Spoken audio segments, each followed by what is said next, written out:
เคทุกคนตอนนี้พวกเรามาที่โรงแรมคราวพลาซ่าเนาะมากินข้าวกับFCที่มาเยี่ยมยามพวกเราเนาะตอนนี้ก็เลยว่าได้มีโอกาสเลาะเบิ่งสวยงามหลายเนาะทุกคน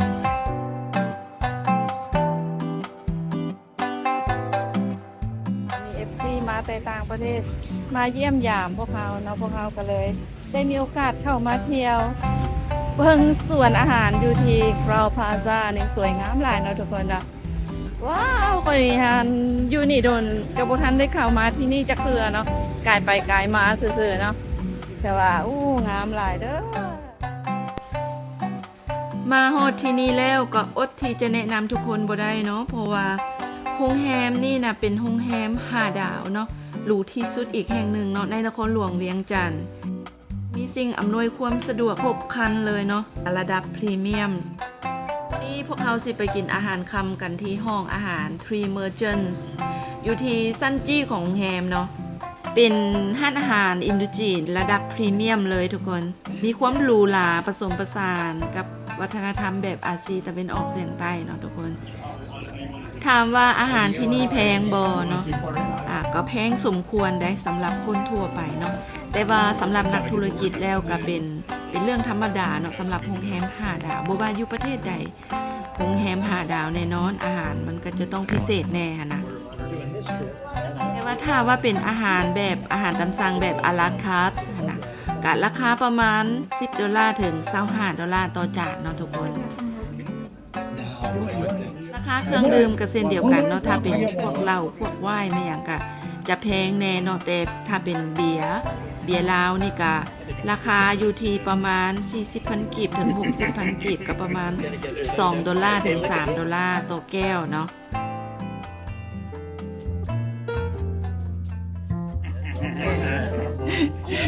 Cheers.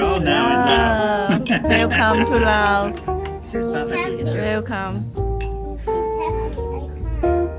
I can't reach over to you.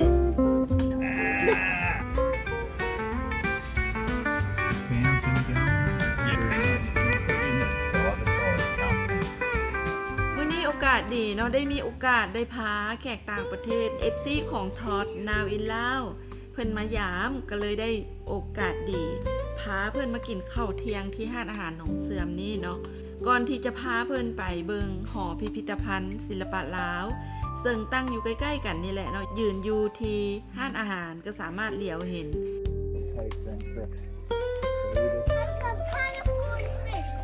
ว้าว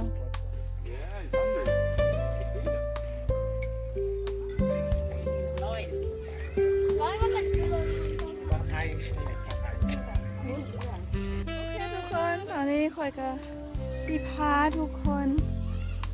มาชมเบิ่งสวนอาหารหนองเสื่อมเนาะทุกคนเนาะงามหลายเด้อแล้วก็ร่มรื่น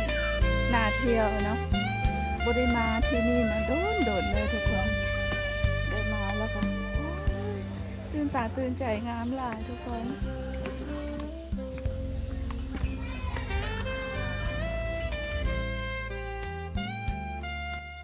ส่วนอาหารหนองเสื่อมก็เป็นส่วนอาหารสำหรับบริการอาหารและเครื่องดื่มเป็นส่วนอาหารที่มีชื่อเสียงโด่งดังมา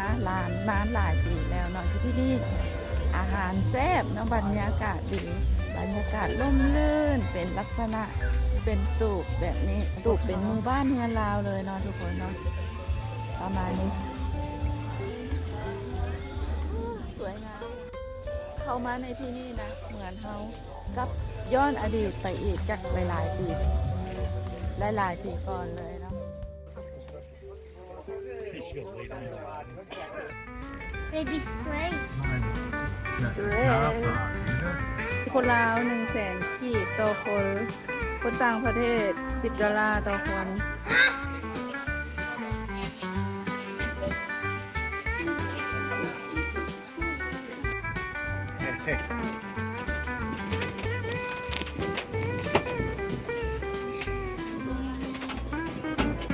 ตอนนี้พวกเรากำลังขี่รถกอล์ฟเข้าไปที่หอพิพิธภัณฑ์ศิลปะลาวนะความจริงแล้วเขาสามารถย่างไปได้บ่นี่บ่ได้เสียเงินตีขันยาง Yes, but it's just อ่า ทานย่างไปเลยเขาไม่ได้เสียเงิน That แต่ one ถ้าอยากขี่รถเขาก็ต้องได้เสียเงินเพราะคันเขาขี่คานย่างโอ้ look at this Hey. ว้าวโนเวฟโอ้เวฟเวฟเวฟเล่นได้ไม่ได้ exciting pink cloth. พิพิธภัณฑ์ศิลปะลาว เป็นบอนวางแสดงงานศิลปะ ระดับชาติของลาว เป็นสถานที่ท่องเที่ยวแห่งใหม่ที่ใหญ่ที่สุดในนครหลวงเวียงจันทน์หากก็เปิดขึ้นมาในต้นปี 2025 ที่ผ่านมานี่ นี่คือลวดลายศิลปะ ลวดลายศิลปะลาวเนาะทุกคนเนาะ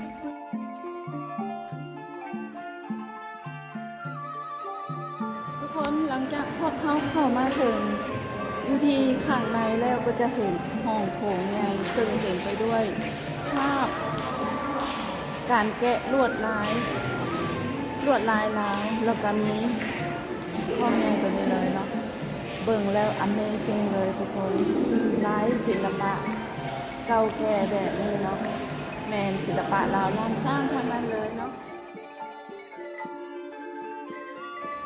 เฮ็ดแบบปานี่เลยทุกคนเนาะนี่คือลายศิลปะลวดลายของลาวที่มีชื่อเสียงมาตั้งแต่ดึกดำบรรพ์แล้วนะทุกคนนี่คือศิลปะลวดลายลาวเข้ามาในห้องที่สองนะทุกคนเข้ามาในห้องที่สองก็จะเป็นห้องโถงใหญ่แบบนี้เลย สวยงามแฮงอีหลีเขาเข้ามาอยู่ที่นี่นะเขาสามารถแพนกล้องไป360องศา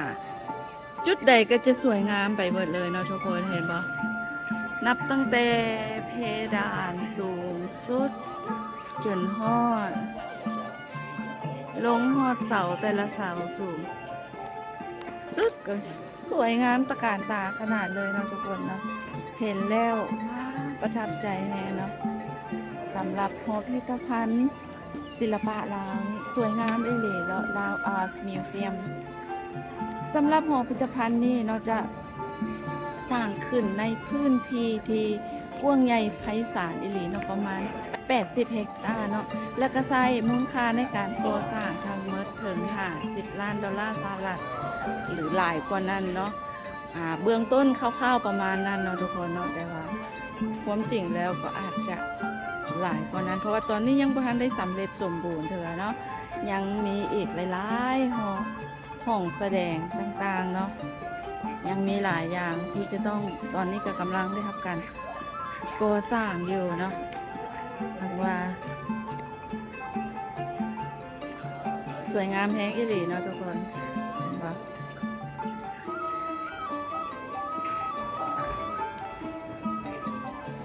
หอพิพิธภัณฑ์ศิลปะลาวเนาะเป็นบอนวางแสดงรวมงานศิลปะระดับชาติของลาวรวบรวมเอาบรรดางานสร้างสีมือแกะสลักพื้นบ้านวัฒนธรรมลาวมาจากหลายแขวงทั่วประเทศเลยเนาะมาเต้ารวมกันไว้อยู่ที่หอพิพิธภัณฑ์ศิลปะลาวแห่งนี้ ปัจจุบันนี้เนาะมีงานศิลปะที่นำมาวางแสดงอยู่นี่ประมาณ 20,000 ถึง 30,000 รายการเนาะและพร้อมนั้นก็ยังมีรูปภาพศิลปะ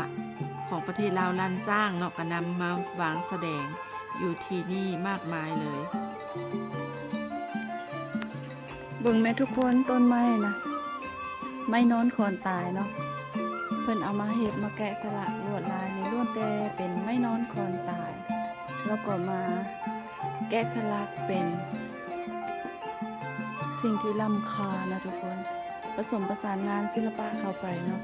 เฮ็ดให้ทนไม่นอนก่อนตายเรานี่นะเกิดมีขึ้นค่าขึ้นมามากมายเลย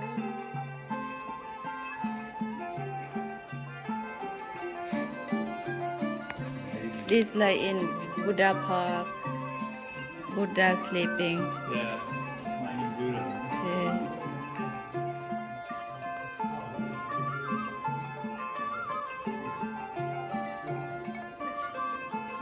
ต่างๆเนาะ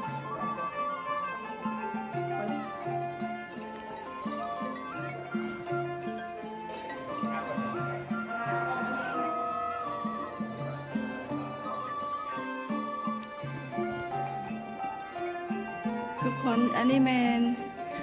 บอนวางแสดงพระพุทธรูปต่างๆเนาะที่ลำคาเพิ่นก็จะเอามาโชว์แสดงไว้อยู่ในห้องแก้วตัวนี้เนาะเก็บรักษาไว้อยู่ในตู้แก้วแบบนี้เนาะนี่พระพุทธรูปต่างๆเลยครบถ้วน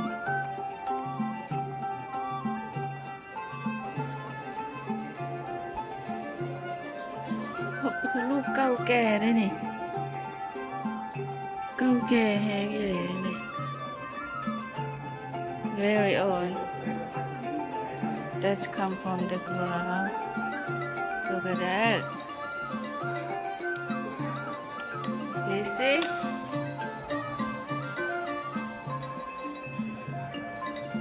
on the real one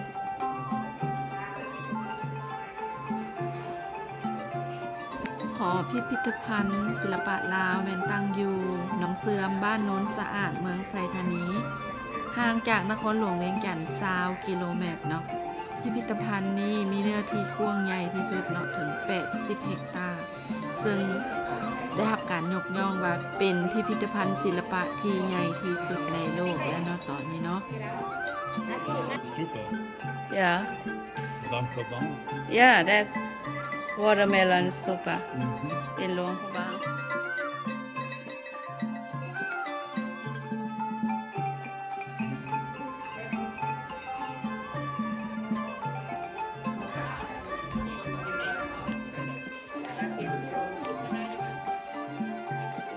We go around, is there a cafe here now?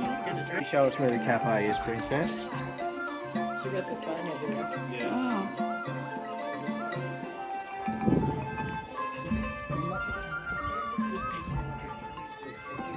อยู่นี่บริการให้เช่าสุดลาวประยุกต์เนาะ แล้วก็มีห้านกาแฟ ห้านอาหารเนาะไปทางนี้ อันนี้ยังบ่ทันได้สมบูรณ์แบบ 100% เนาะ แต่ว่าคนมาเที่ยวหลายแล้ว เนาะ คนมาเที่ยวหลายอีหลีแต่สถานที่งามหลายเนาะ เพราะว่าตั้งอยู่แคมป์หนองเสื่อมนี่เลยเนาะ That's beautiful Where we sit We sit here A problem.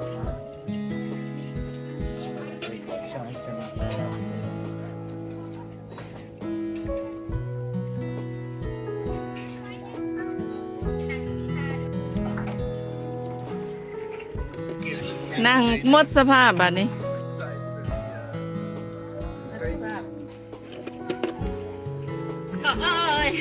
Yeah, you can you don't fall over, Chuck.